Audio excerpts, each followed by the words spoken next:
जान सोते अंधन तो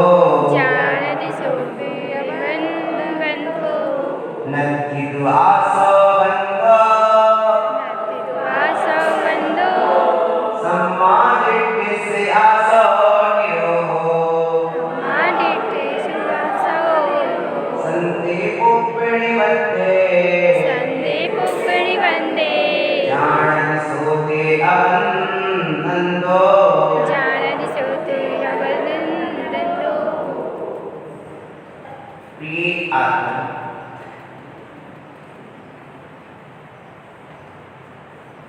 यह समय सारणी 173वीं गाथा। यह दर्शा रही है ज्ञानी जीव के आश्रम नहीं होता। हम पढ़ चुके हैं मिथ्यात्व, आविर्ति, कसाय, योग भाव, संज्ञा भाव, असंज्ञा भाव जिनके विद्यमान हैं उनके आश्रम होता है। और प्रश्न ये आ गया कि इनके आश्रम होता है तो आश्रम एको नहीं होता है। क्या जगत में कोई ऐसा भी है जिसे आश्रम ना होता हो? प्रिय आत्मा, आज का प्रवचन एक महत्वपूर्ण प्रवचन है, क्योंकि इस गाथा में बहुत से जीव बहुत प्रकार से अर्थ समझे।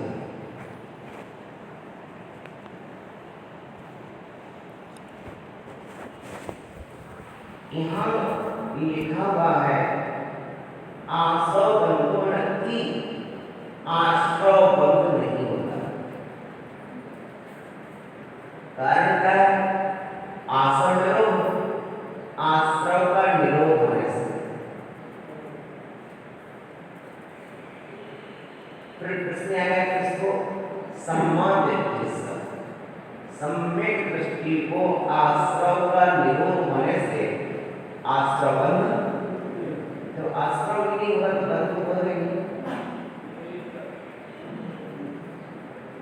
पहली लाइन में कहा कि आश्रव निरोध, तो आश्रव के निरोध को कहते क्या है?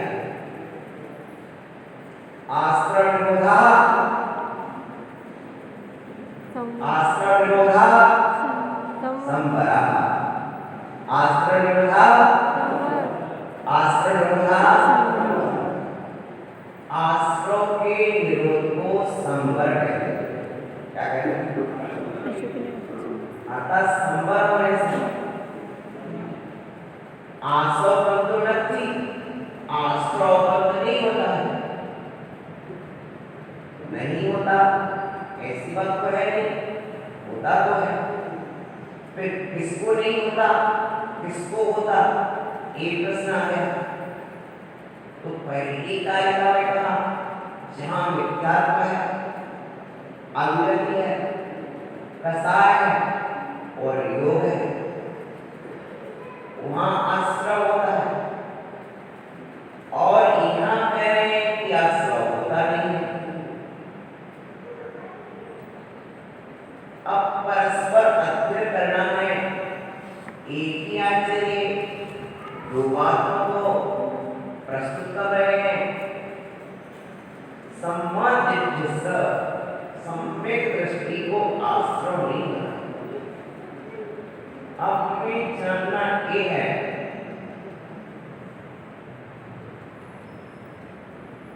विद्यार्थी किस कक्षा वाला कराता है,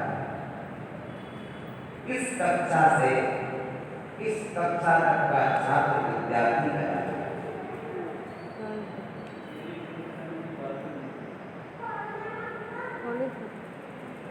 किस कक्षा से किस कक्षा तक पढ़ने वाला छात्र विद्यार्थी कराता है।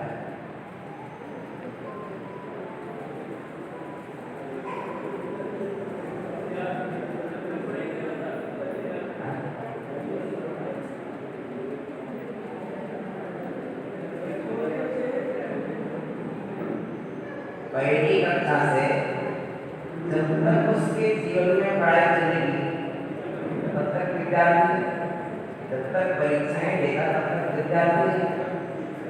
आपके स्कूल मान्यता अनुसार है ना?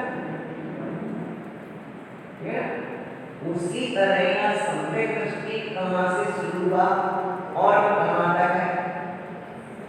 चतुर्थी गुण स्थान से सम्यक दृष्टि बना शुरू हुआ और कहाँ तक है? सिद्धों तक। सिद्ध भगवान सम्यक दृष्टि नहीं, तो सिद्धि सम्यक दृष्टि। अब यहाँ पर सम्यक दृष्टि को आश्रम नहीं होता, एक पकड़ की बात नहीं है। इसमें लोग जरा मूड में आ जाते हैं और अपने आप को सम्यक दृष्टि मानते चौथे स्थान में। उनका मानना उचित है, क्योंकि चौथे से सम्यक दृष्टि होता है। जैसे पहली कक्षा से विद्यार्थी होता है, उसी तरह से चौथे से सम्यक दृष्टि होता है। लेकिन पहली कक्षा से विद्यार्थी कहाँ तक है? उसी तरह चौथे से सम्यक दृष्टि बना शुरू हुआ, चौथा, पांचवा, छठवा, सातवां, आठवां, नवा, 10, 11, 12, 13, 14 सिद्ध सर्वत्र सम्यक दृष्टि बना है। बोलो, अब इनमें से हम यदि ये चर्चा कर रहे हैं कि हमारे विद्यार्थी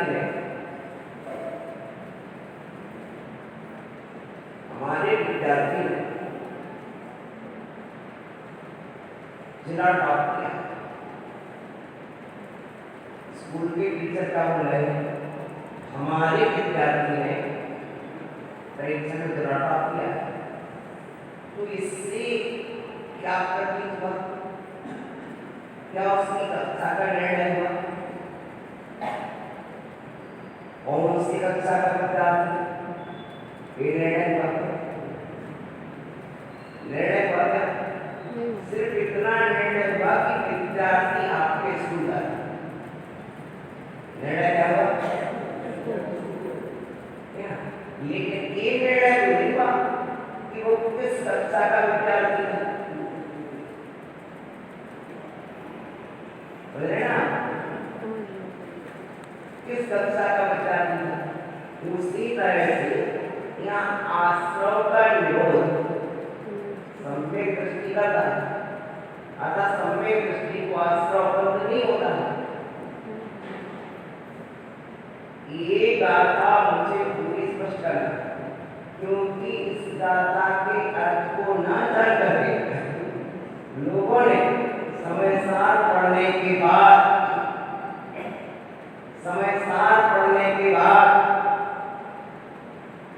आलू प्याज खाना शुरू किया।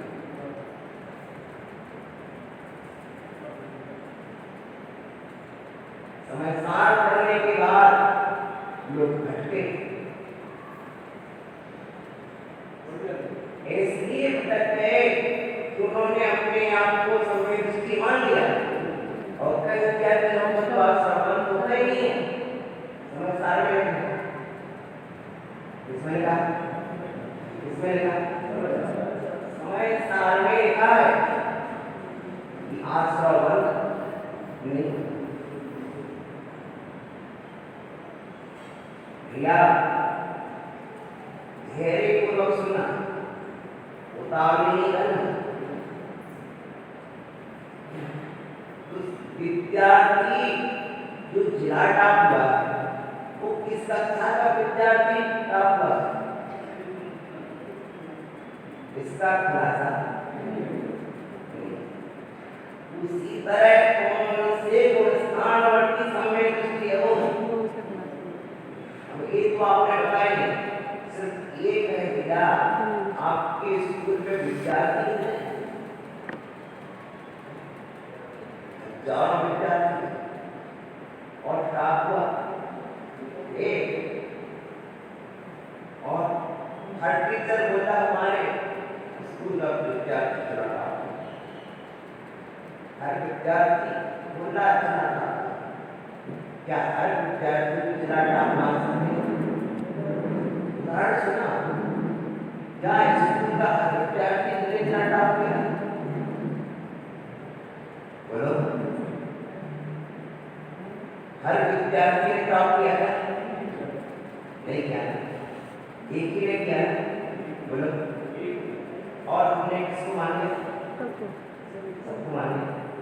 उसी तरह से यहाँ चौथे गुणस्थान से लेकर के 14 गुणस्थान होते हैं। 14वें गुणस्थान तक में एक दृष्टि देखो करना नहीं, क्योंकि एक गुणस्थान कोई आश्रम बंध का विषय है, कर्म बंध का विषय करणायोग का भी है। तो करणायोग का विषय होने से उसका भी कुछ अधिकार बनता है। जिसका पूर्ण विषय हो उसका तो पूर्ण अधिकार बनता नहीं बनता। हाँ, ये उसका विषय नहीं होता।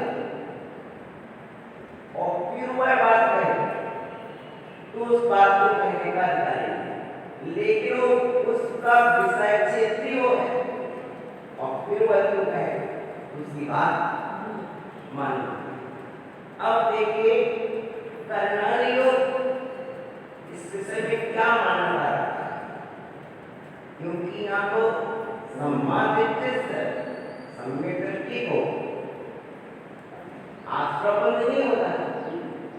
ये बात सुनकर के हमारे मन में आया कि मैं तो सम्यक दृष्टि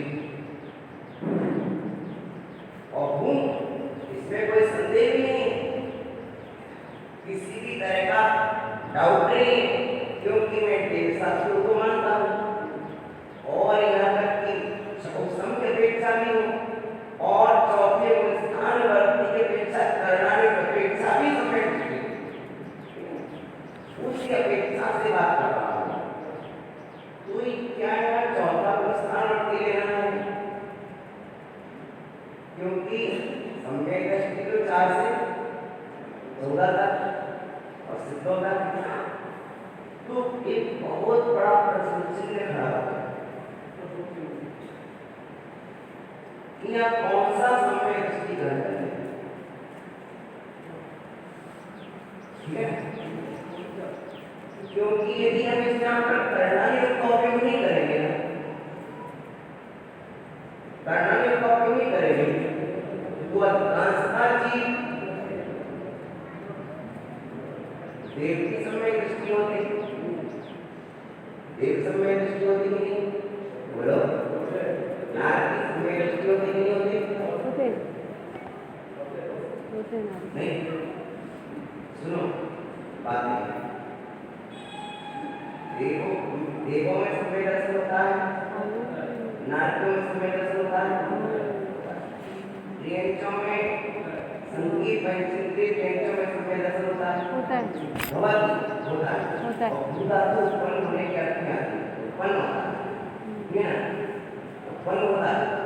तो यदि हम सम्यक दृष्टि को आश्रव बंध से मान लेंगे,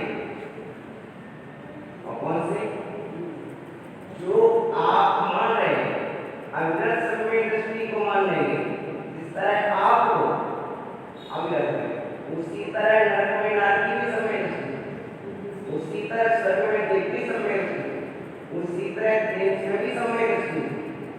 तो चारों गति के जीव आश्रव बंध से रह जाएंगे।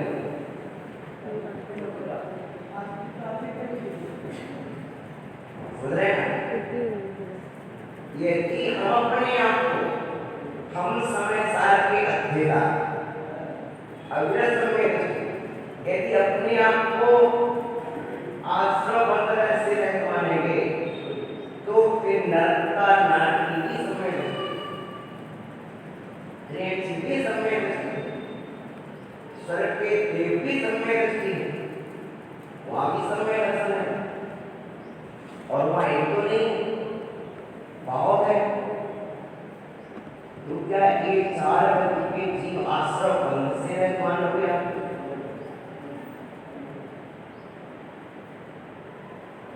सुनिश्चित समाधान आवश्यक है।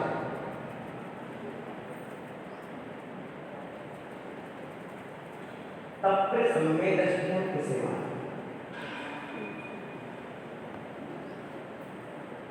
तो दो विवक्षाएं में लेना है, एक कर्णानियुक्त की विवक्षा, एक अध्यात्म की विवक्षा। कर्णानियुक्त को सिद्धांत बोलते हैं और द्रव्यानियुक्त को अध्यात्म बोलते हैं। यहाँ एक अध्यात्म ग्रंथ है और कर्णानियुक्त ग्रंथ है और सिद्धांत ग्रंथ है। तो सबसे पहले हमें ये जानना है, क्योंकि हम दोनों को बड़ी भांति देते हैं। हमारे यहाँ जितना रुपए का मूल्य है उतना ही सिक्के का भी मूल्य करते हैं। हम द्रव्यानियुक्त को भी आदर देते हैं और कर्णानियुक्त को भी, सिद्धांत को भी महत्व देते हैं और अध्यात्म को। तो सबसे पहले मैं आपको ये बता दूं कि सिद्धांत क्या होता है। सिद्धांत क्या होता है? तो सबसे पहले सुनो, गुण स्थान किसे कहते हैं? मोह और योग के निमित्त से होने वाली आत्मा की प्रणति को गुण स्थान कहते हैं। मोह प्लस योग इक्वल टू गुण स्थान। मोह और योग के निमित्त से होने वाली आत्मा की परिणामों की कक्षा, गुण स्थान परिणामों की कक्षा। कौन सी कक्षा? भावों की कक्षा को गुण स्थान कहते हैं। भावों के तारतम्य को गुण स्थान कहते हैं। वो तारतम्य किससे होता है? मूल और योग से। तो मूल और योग से होने वाले परिणामों की तारतम्यता को गुण स्थान कहते हैं। एक गुण स्थान कितने होते हैं?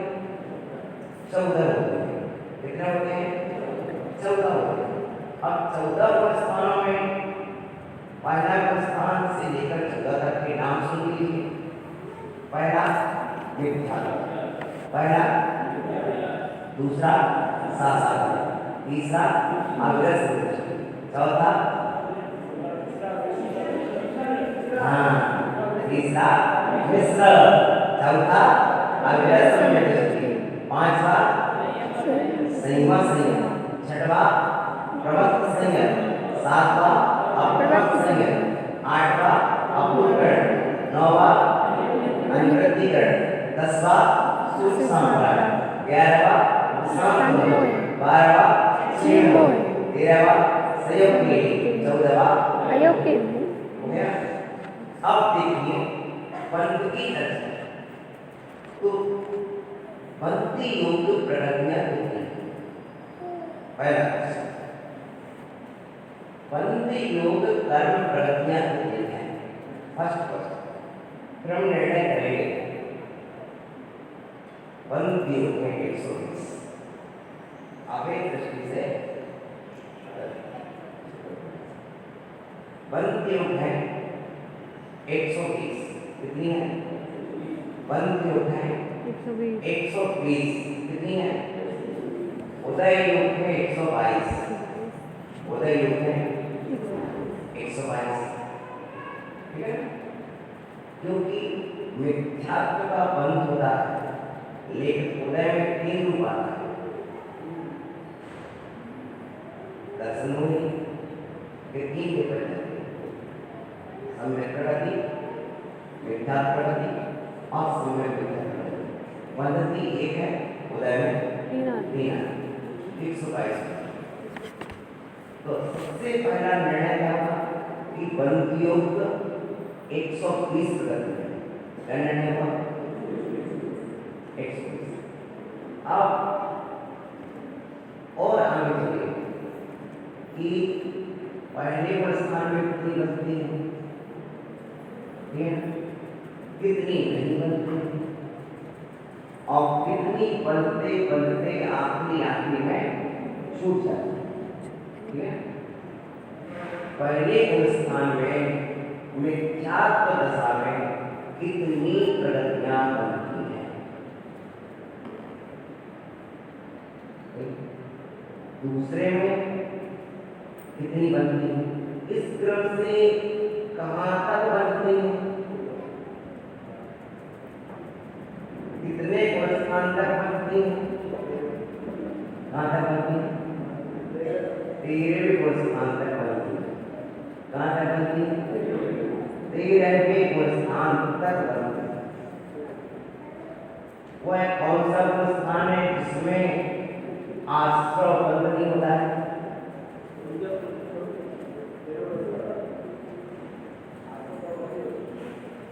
आश्रव होता है लेकिन आश्रव किस गुण स्थान में नहीं होता है? 14वां गुण स्थान। कौन सा गुण स्थान? कौन सा गुण स्थान? 14वां गुण स्थान अयोग्य दशा। कौन से भगवान? जो 5 ह्रस्व अक्षर काल में अंतर्मुख के भीतर मोक्ष जाने वाले हैं, ऐसे 14वें गुण स्थान वर्ती जो नियम से अंतर्मुख के भीतर मोक्ष जाने वाले हैं, वह आत्मा 14वां गुण स्थान वर्ती ऐसा जीव को आश्रय नहीं होता। इसको आश्रय नहीं होता। एक जीव सम्यक दृष्टि है कि नहीं है? बोलो। सम्यक दृष्टि अयोग्य हुई अंतर्मुख के भीतर मोक्ष चले जाएंगे, 8 कर्मों को नष्ट कर देंगे, क्योंकि 4 का क्रियाकर्म पहले नष्ट हो चुके हैं। अरहंत भगवान है ये। कौन है? कौन है? 14वें गुण स्थान वर्ती अरहंत है, अयोग्य है, उनको आश्रय नहीं होता। जजमेंट करणानी लोग जो बोले आखिरी सुप्रीम कोर्ट का आदेश, इसका आदेश अब इसमें कोई बदलाव नहीं। 13वें तक का आश्रय होता है, 14वें गुण स्थान में आश्रय। अब कोई जीव 14वें गुण स्थान की बात को यदि 4थे गुण स्थान में लगा ले और अपने आप को ऐसा मान ले कि सम्यक दृष्टि को आश्रय बंद नहीं होता, बताइए एक भूल है कि नहीं? प्रमाद है कि नहीं? बोलो। और जीवों ने ऐसा माना है, जीवों ने ऐसा माना है, इसलिए प्राय कहते हैं कि अपने हाथ से अपना डॉक्टर नहीं बना। इसलिए लोग या समय सारा आर्टिकल पढ़ना है तो दूर जनों में मुझसे क्योंकि कुछ बातें उसमें नहीं लिखी जो बातें आपको जानना। क्यों? हर बात को एक लिखी नहीं जाती। भाई सब्जी बनाने की उसमें ये लिखा इतनी सब्जी होनी चाहिए, इतना नमक, इतना जीरा, इतनी मिर्ची, इतना तेल होना चाहिए। सब्जी बनाने की विधि में माधव आजकल तो क्लास होती है ना, इतना भोजन बनाने की क्लास है, तो क्लास में पुस्तक भी आती है। पुस्तक में क्या है? 250 ग्राम सब्जी बनाना तो कितना नमक डालना, कितना तेल डालना, कितना मिर्ची डालना, कितना डालना, कितना जीरा डालना, सब लिखा है। लेकिन सब लिखने के साथ लिख तो दिया, लेकिन वो लिखने वाला ने ये समझ के लिखा था कि आप समझदार हो, लिखने वाले ये समझ के लिखा था कि आप समझदार हो, लेकिन पढ़ने वाले ने कभी माँ को भोजन बनाते तो देखा नहीं। जिसने पुस्तक से जो कर रहा है उसने माँ को भोजन बनाते नहीं देखा, और अपनी पुस्तक खुली और भोजन बनाना शुरू कर दी। सब्जी, नमक, मिर्ची, जीरा, धनिया सब कंप्लीट कर दिया, लेकिन उसमें आखिरी में लिखा था तेल भी डाली। क्या डाला? तेल को लिखा था, लेकिन तेल के आगे कुछ और ही लिखा था। तेल के आगे कुछ और नहीं लिखा था। अब क्योंकि विद्यार्थी था तो पढ़ने के लिए माँ ने कहा था, बेटा लाइट नहीं रहेगी, देखते लेके जाओ, कभी कम से कम दीपक जला के टिप्पी जला के पढ़ते करोगे। तो उसके पास केरोसिन है, क्या उसने केरोसिन डाला, तेल तो लिखा ही, उसे तेल तो बोलते हैं, उसने तेल डाला और बढ़िया बस सब्जी बन गई। और सब्जी बनी तो फिर कोई टीम को बनाया। अब उसका सब्जी बनाने वाले का क्या प्रयास हुआ? तेल तो डाला, लेकिन ये नहीं समझ पाया कि कौन सा तेल डाला। उसी तरह से ये तो कहाँ सम्यक दृष्टि, लिखने वाले को पता था कि कौन सा सम्यक दृष्टि, क्योंकि उन्हें पुरस्कार का ज्ञान था, लेकिन हमें तो ज्ञान नहीं है। तो हमने क्या किया? चौथे पुरस्कार में अपने आप को सम्यक दृष्टि मान लिया और कह दिया कि मैं संबंध डालना था मूंगफली और सोयाबीन का तेल और डाल लिया केरोसिन।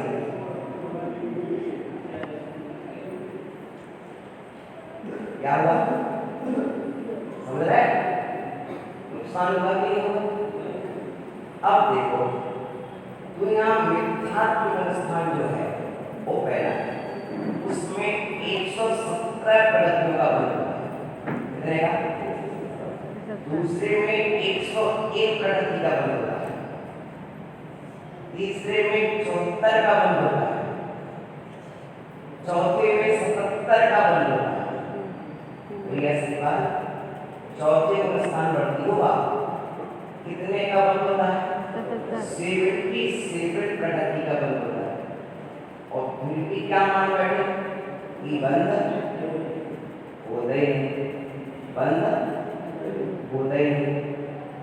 होता कितने का? 77 का होता है। कितने का? पहले में 117 का, चौथे में 77 का, कुल कितनी घटी? 40 घटी। लेकिन वो तो रहा 77 का बल हो रहा, पांचवें में 67 का, छठवें में 63 का, सातवें में 59 का, आठवें में 58 का, नौवें में 22 का, 10वें में 17 का, 11वें में 1 का, 12वें में 1 का, 13वें में 1 का। अनंत भगवान ने समोसे में विराजमान है तो उनको भी आश्रव हो रहा है, और आप कह रहे थे कि 13वें में आश्रव होता है, बंद नहीं होता। सुनिए, 13वें में आश्रव भी होता है और बंद भी होता है।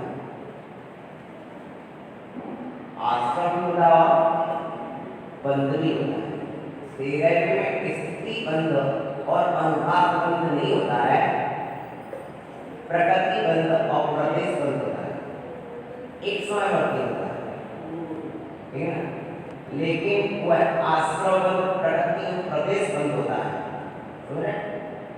आया और ठीक है ना?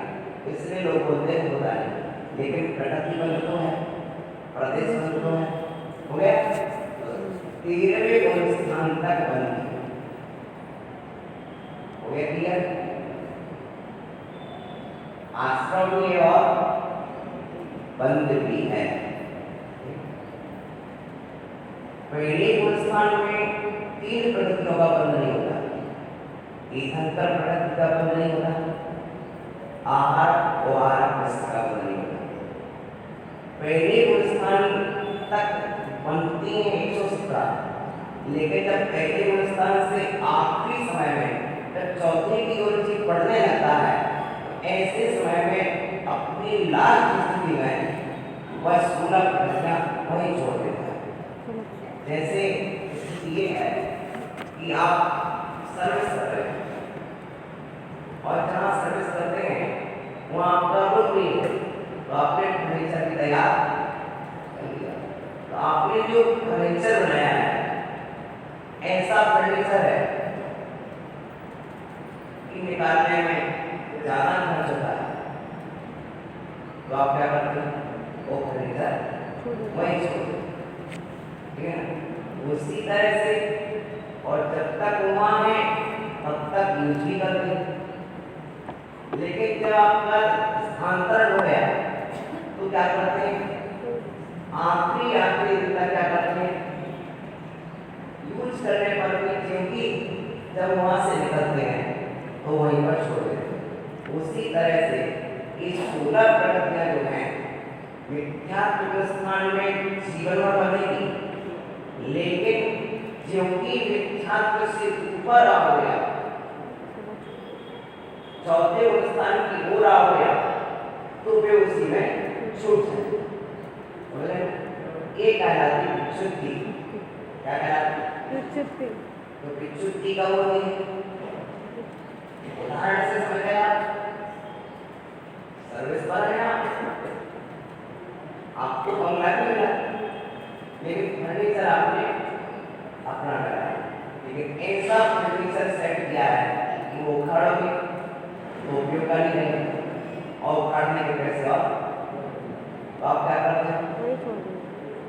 वही पर छोड़ देते। और जब तक सर्विस में रहती तो उसका पूरा उपयोग करते। उसी तरह पहले वो स्थान में तो 16 का बंद होगा, लेकिन जब चौथे की ओर आओगे तो पहले वो स्थान के आखिरी समय में तो क्या हो जाएगा? वो छूट जाएगा, ठीक है ना? एक कहलाता बंद। तो पहले वो स्थान में ऐसी 16 प्रकृतियां बनना छूट जाए, तो पहले में 16 का क्या है? बंद छूटना। अब आगंतुक की दशा हो तो पहले वो स्थान में बंद नहीं होता है, पहले वो स्थान में भी बंद नहीं होता, पहले वो स्थान में भी बंद नहीं होता। सुन रहे आप? किसका बंद नहीं होता? आश्रम में नहीं होता। कौन सी प्रकृति ऐसी है कि अंतर प्रकृति का मिथ्या दृष्टि को आश्रम बंध,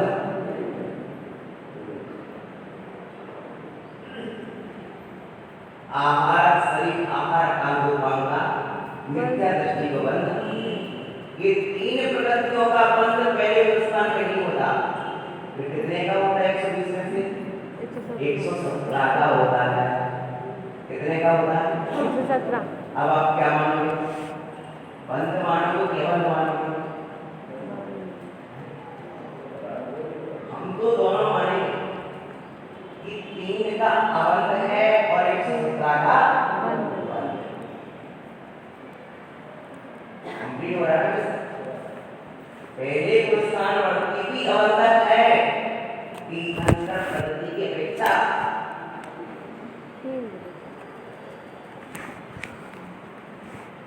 आहार की अपेक्षा पहले में 3 का बंध नहीं होता, दूसरे में 19 का बंध नहीं होता, तीसरे में 46 का बंध नहीं होता, चौथे में 43 का बंध नहीं होता, पांचवें में 53 का, छठवें में 57 का, और 7वें में 61 का, 8वें में 62 का, 9वें में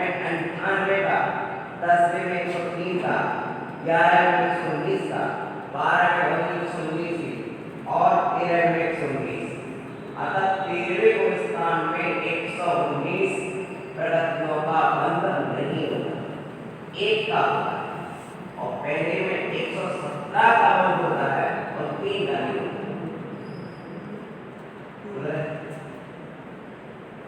ये बात बहुत मायने की है कि कहाँ कितने का बंध होता है, कहाँ कितने का बंध नहीं होता। तो पहले गुण स्थान में 117 का बंध होता है और 3 का बंध होता है। इस क्रम से कल हमने तो आपको बताया कि मिथ्या कर्णन पूरा समझे आप, पहले में 117 का बंध होता है, 13वें स्थान में अनंत भगवान की भी बंध होता है। बोले आप बोलो, इसलिए ये तो समझ रहे थे अनंत भगवान की सम्यक दृष्टि, अनंत सम्यक दृष्टि को बंद हो रहा है, स्वीकार किया, तो फिर आपको बंद होगा कि नहीं होगा? बोलो, समझ रहे ना? ये बात मुझे समझाने की बहुत अनिवार्य है, क्योंकि इस गाथा के रहस्य को ना समझ करके जीवों ने इतना अपना अहित किया है, इतना अहित किया है कि उन्होंने एक तो ये मान लिया कि जैसे गाय को बांधा जाता है तो रस्सी से रस्सी बंध जाती है, उसी तरह कर्म से कर्म बंधे हैं, आत्मा का उसमें कोई लेना देना। लेकिन क्या कल अपन ने पढ़ा था कि राग द्वेष मोह संसारी आत्मा की अभिन्न परिणाम है। तो जैसे रस्सी से रस्सी बनती है, वैसे कर्म से कर्म नहीं बनते, तो कैसे बनते हैं? जैसे दूध में पानी मिलता है, जैसे दूध में पानी मिला है, जब आपने गाय का दूध निकाला, भैंस का दूध निकाला, तो उसमें पानी अभी नहीं था, बोलो हाँ, क्योंकि दूध में कितने प्रतिशत पानी होता है? सच करो, दूध में 80% से ऊपर पानी होता है, 80% से ऊपर पानी। उसी तरह आत्मा में कर्म है, इस तरह दूध में पानी है, लेकिन दूध से पानी जुदा होता कि नहीं होता? होता, होता कि नहीं होता? तो उसकी प्रक्रिया है, कुछ तापाके नहीं होता, कुछ और की प्रक्रिया है। यदि जल्दी करना हो और कुछ पानी रख करना हो तो नींबू डाल दो,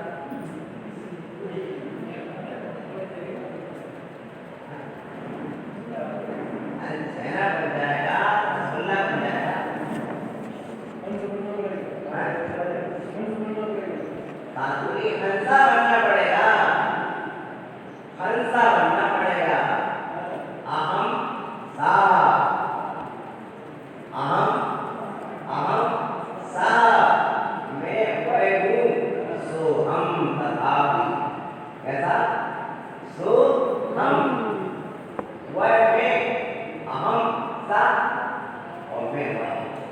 अरे यार, ये स्थिति अपन को पूरी समझना है। इस तरह से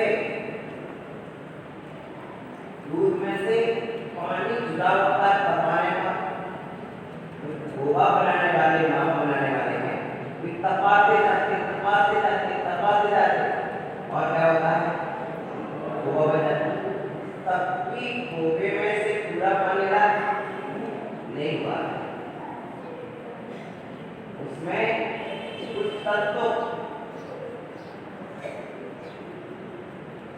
को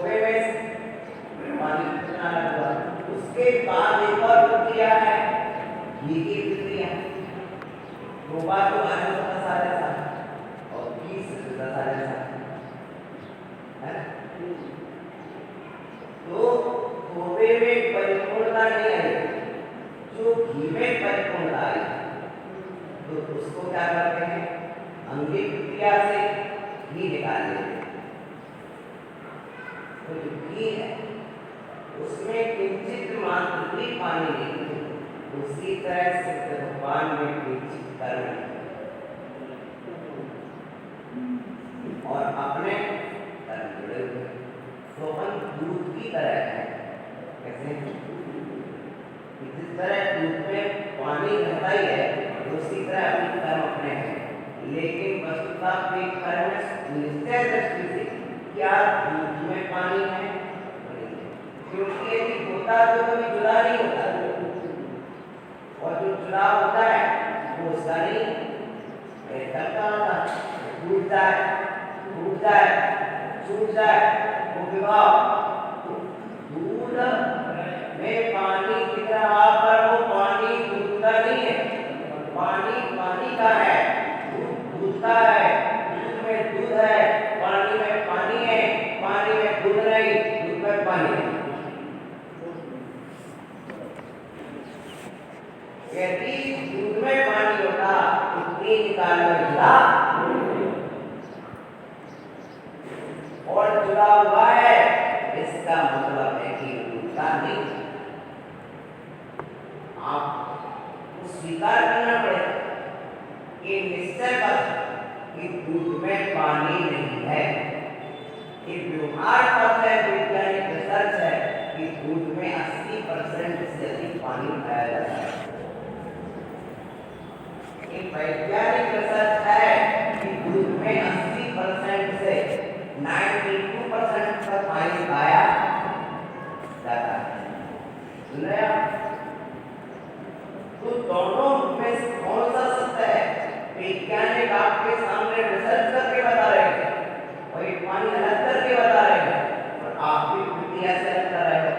तो दूध में व्यवहार से दूध में पानी है, अशुद्ध निश्चय से दूध में पानी है, शुद्ध निश्चय से दूध में पानी नहीं, क्योंकि उसका नहीं है पर उसका नहीं है, जो अलग हो गया वो मेरा नहीं, वो हट गया वो मेरा नहीं। अरे आपने व्यापार किया, व्यापार में आपके पास 1 लाख की बिक्री हुई, क्या वो 1 लाख आपके? अरे 90,000 का मान लेके आए थे, वो तो दूसरे के ना, उस समय तो आपको दिख रहे हैं कि 1 लाख है, लेकिन जिसका माल लेके आया वो बेचना पड़ेगा ना। उसी तरह से दूध का पानी नहीं है। दुकानदार को मालूम है कि ये से मेरे से 10,000 है, बाकी 90,000 मेरे, लेकिन देखने वाले को क्या लग रहा है कि 1 लाख रुपए के पास, लेकिन दुकानदार को मालूम है कि 10,000 ही मिले। उसी तरह से निश्चय को दिख रहा है कि इसमें सिर्फ दूध है, व्यवहार को दिख रहा है कि इसमें पानी भी है।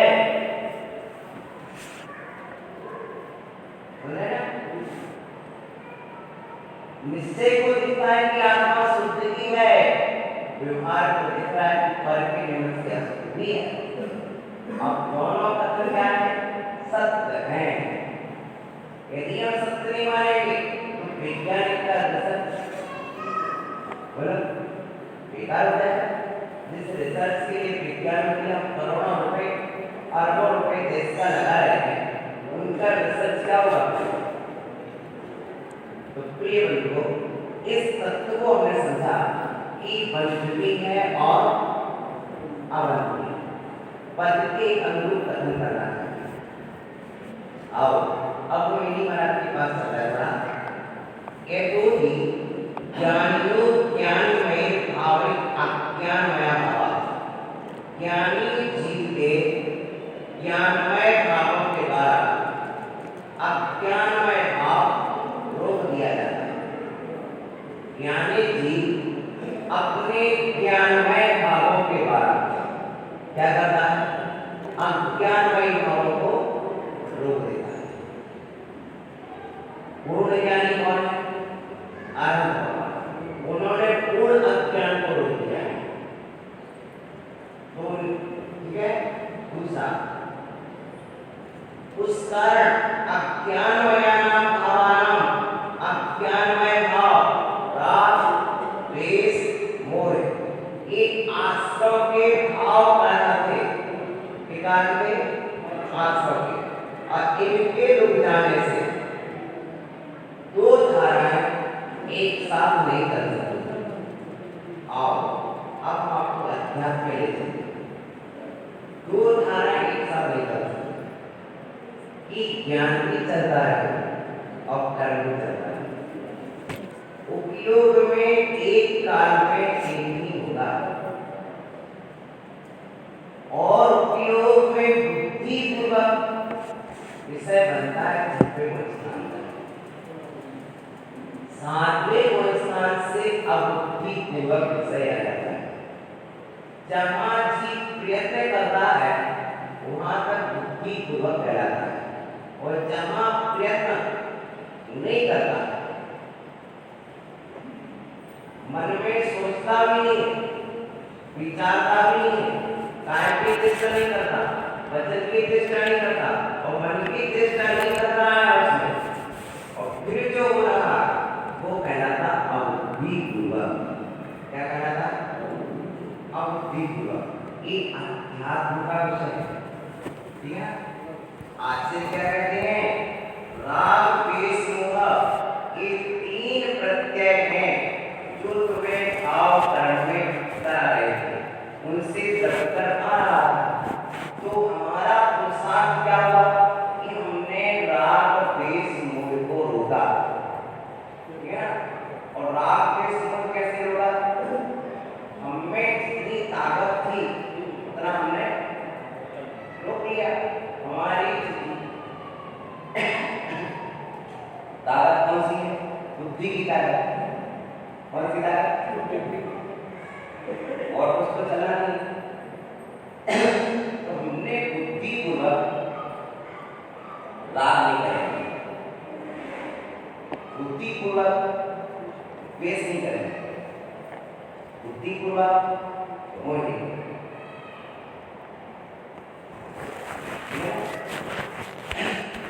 स्थूल राग नहीं करेंगे, अनंतानुगति राग नहीं होगा, अप्रत्यक्ष राग नहीं, प्रत्यक्ष राग नहीं, 12 का संतुलन। और संतुलन में भी निम्न कोटि का राग नहीं, निम्न कोटि का राग नहीं, प्रशस्त राग चलेगा, अप्रशस्त राग नहीं चलेगा। इससे हुआ क्या कि ज्ञानमय भाव के द्वारा अज्ञानमय राग में समूह हो गए। हम और आप बिना स्वाध्याय कर रहे हैं। इस स्वाध्याय की बेला में ज्ञानमय भाव चला है।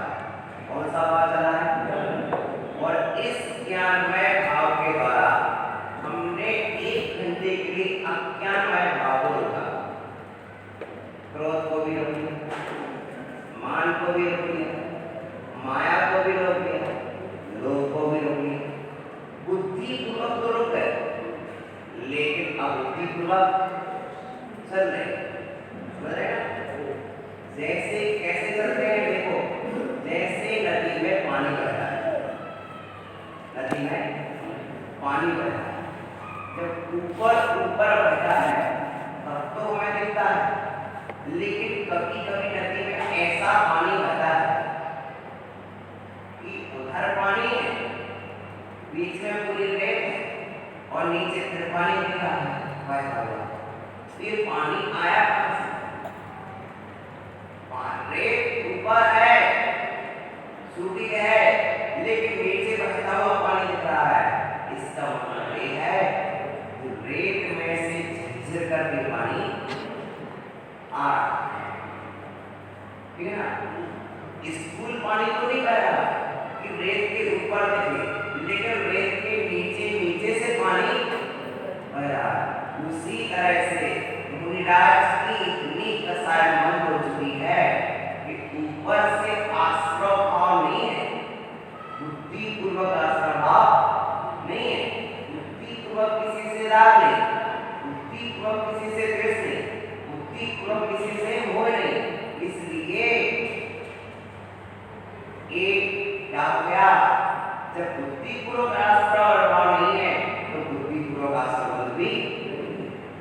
लेकिन क्या सच में आश्रव बन रही है?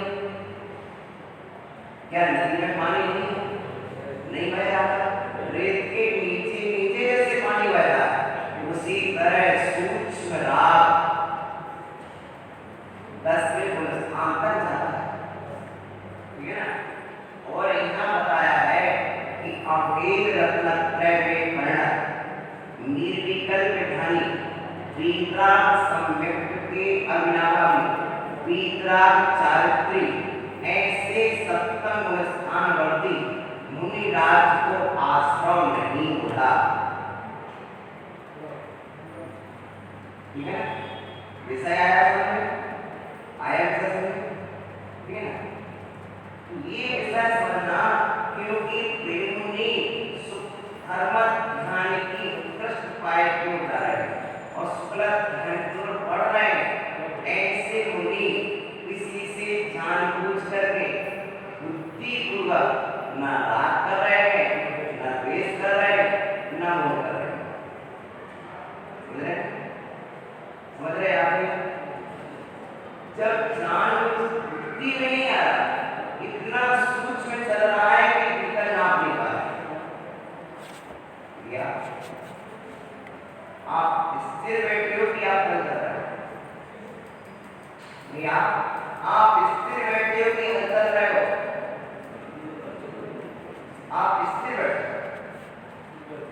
कितने भी स्थिर बैठ जाओगे, लेकिन फिर भी आपके भीतर में ब्लड तो चले, और ब्लड तो चल रहा है क्योंकि आपका कायो चल रहा है, समझ रहे ना। आत्मा प्रदेशों में स्पंदन हो रहा है, दिल धड़क रहा है, हृदय में धड़कन हो रही है, हृदय चल रहा है, समझ रहे ना। ये सब लेकिन भीतर की सूक्ष्मता का हम नहीं जान पाते। बाहर में चला आत्मा नेत्र में दिखते हैं, लेकिन भीतर में नाड़ी कितनी चल रही है, उसको जानने वाला व्यक्ति होता है। तो यहाँ पर जब बाहर में कोई शांत बैठा है, क्या बोल रही है? कितना शांत, कितना शांत है। लेकिन जो बाहर में शांत बैठा है, हो सकता हो भीतर में अशांत नहीं हो, उसकी सूक्ष्मता को कौन जाने? जो बाहर में स्थिर बैठा है, उसकी तो भीतर की नाड़ी चले कि नहीं चले, तो वो भी शांत हो गई। नाड़ी तो शांत नहीं हुई, दिल का धड़कन तो शांत नहीं हुआ, बोलो कि वो भी शांत हो गया, और शांत हो गया तो शांत नहीं हो गया, इतना शांत नहीं हुआ, समझ रहे ना। शांत तो है, खूब शांत है लड़का, लेकिन इतना शांत नहीं कि नाड़ी भी शांत हो गई, हार्ट की धड़कन तो चालू। उसी तरह जिनको आश्रय नहीं है, उनको ऐसा आश्रय नहीं है जो तीव्र संसार में भटका दे। आश्रय है 7वें गुणस्थान से 13वें तक आश्रय है, लेकिन वैसा आश्रय नहीं है जैसा आश्रय वैसा उधम नहीं कर रहा है, जैसा उधम पहले कर रहा है। तो क्या बोल रहे थे? शांत है, कभी पूछते कि नहीं पूछते?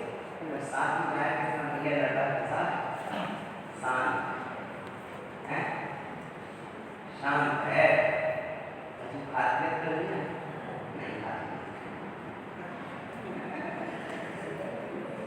भैया। लड़का कैसा है? शांत, कछु खाते तो नहीं है, खाते तो नहीं है, नहीं खाते, मतलब हाँ मतलब तो मतलब यही है कि सम्यक दृष्टि जीव को अनंत संसार में भटकाने वाला अनंतानुवर्ती नहीं है, नरक आदि दुर्गति का बंध नहीं होता।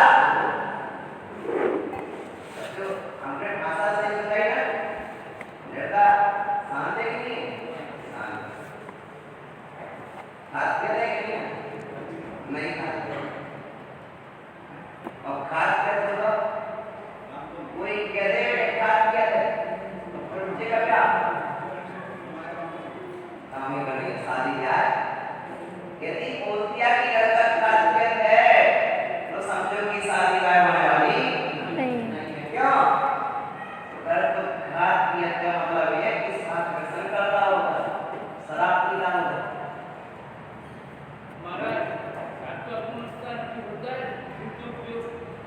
हाँ, सातवें प्रस्थान के दो भाग होते हैं, स्वस्थान और साथी साय। तो साथी साय जो श्रेणी की पूर्ववर्ती अवस्था है उसमें होता है।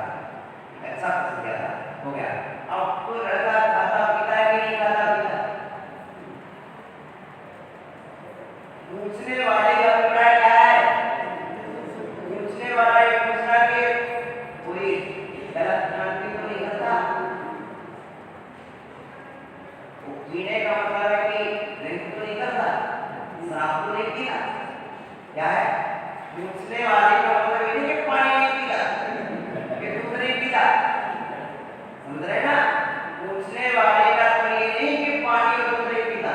पूछने वाले का तो क्या है कि वो मदिरा सेवन तो नहीं करता, मदिरा पान तो नहीं करता।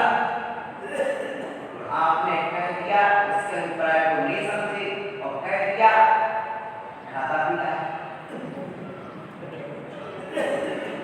बेचारी की तो बोल देता है तो बहुत कुछ नहीं हो है बोला आदमी समझ जाता है।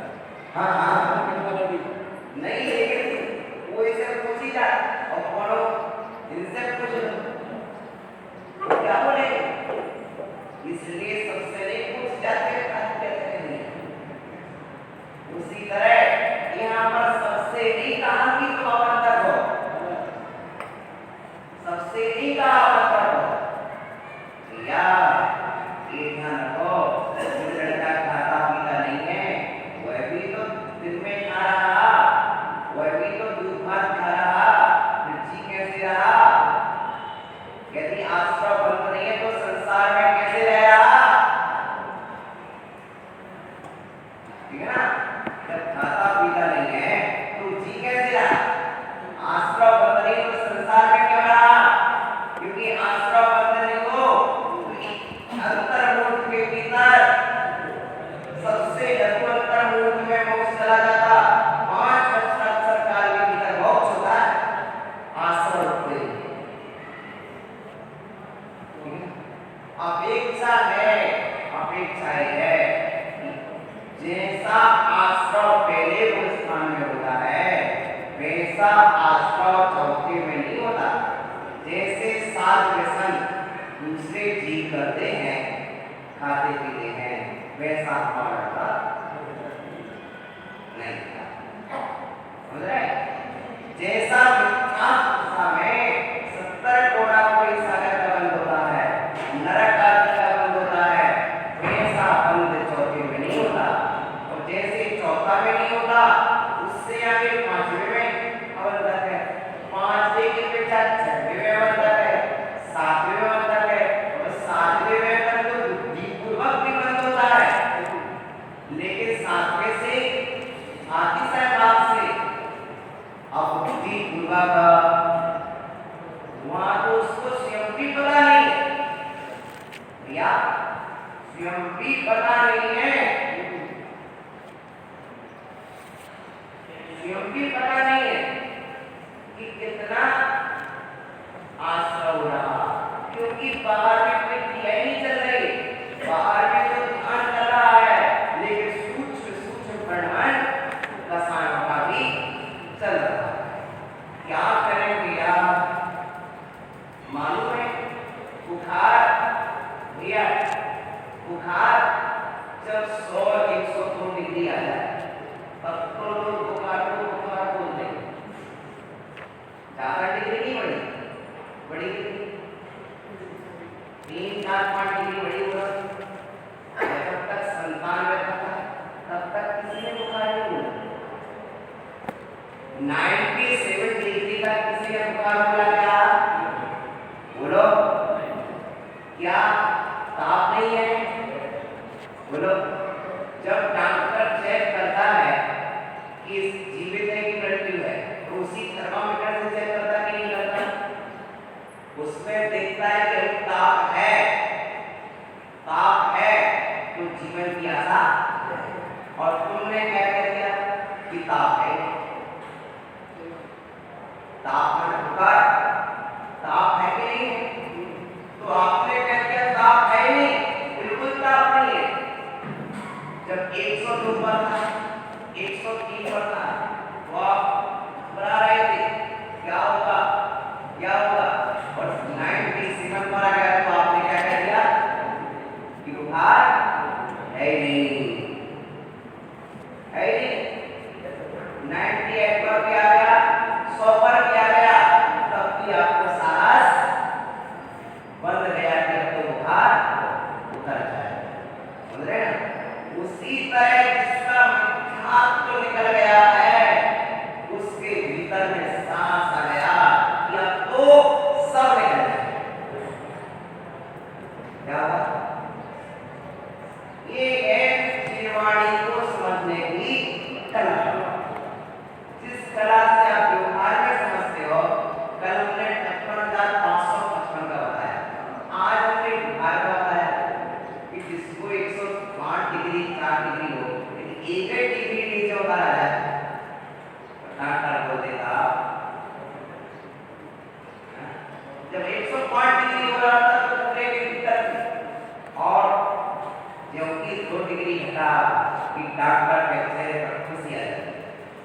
आप डॉक्टर से बोलने के पहले समझ जाते हैं ठीक बस 102 डिग्री आया 105 पर से, ये घुटने में भी खुशी हो गई, लेकिन बुखार पूरा नहीं होगा, लेकिन फिर भी खुशी तो होगी। उसी तरह कर्म पूरा नहीं होता, लेकिन खतरनाक कर्म तो निकल गया, मिथ्यात्व तो निकल गया, जो अनंतानंद संसार में पहुंचाने वाला था, ऐसा कर्म तो चला गया। इस अपेक्षा का नाम है जीववाणी, इसी अपेक्षा पद्धति का नाम है शास्त्रार्थ। इस अपेक्षा से हम समझेंगे तो बात में पूरी समझ में आएगी। यहाँ पर तीसरा सम्यक दृष्टि निश्चय करने वाले मुनिराज की अपेक्षा अवंतक रहा है, वो भी अबुद्धि पूर्वक, और जहां तक बुद्धि पूर्वक चलना है वहां तक मुनिराज को भी आश्रवंद है। क्या कहते हैं पूरा समझ गया? पूरा इस तरह से आपने पूरा तत्व जान लिया है। इस विषय को बना के देखेंगे। ओम नमः